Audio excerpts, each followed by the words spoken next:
In the mayhem of the G20 weekend, citizens' rights were trampled and excessive force was used by police not properly trained or prepared.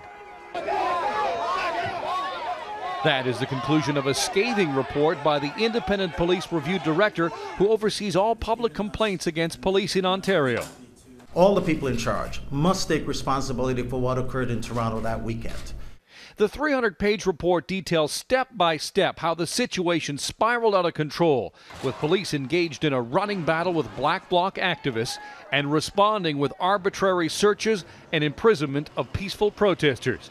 This expert on social protest says the report shows how unprepared Toronto police were. There may have been a degree of panic at the highest levels of the Toronto police force when more people than anticipated turned out for these demonstrations. As a result, they essentially ordered their people to retake the streets. My name, I've taken it off. Right? With officers covering up or taking off their name tags against police rules, the report says police brass must have noticed. Senior officers chose to ignore this violation of the rules of the Toronto Police Service, or they tactically approve of the behavior. The chief of police says officers are accountable. The police service and their chief is quite prepared to hold people accountable for misconduct if misconduct is proven on the basis of evidence given before the tribunal. Tommy Taylor spent 24 hours in the provincial processing facility, but was never charged with anything.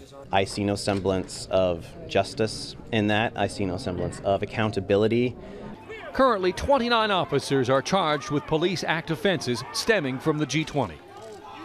42 recommendations in all in this report. Things like those flex cuffs. You saw a bunch of pictures of those from the G20 weekend of people being restrained with those flex cuffs, that those shouldn't be used in mass protest situations. Asked about accountability, the author of the report says not his job to point fingers or figure out where the buck stops. Back to you guys. All right. Live from Queen's Park tonight, Alan Carter. Thank you.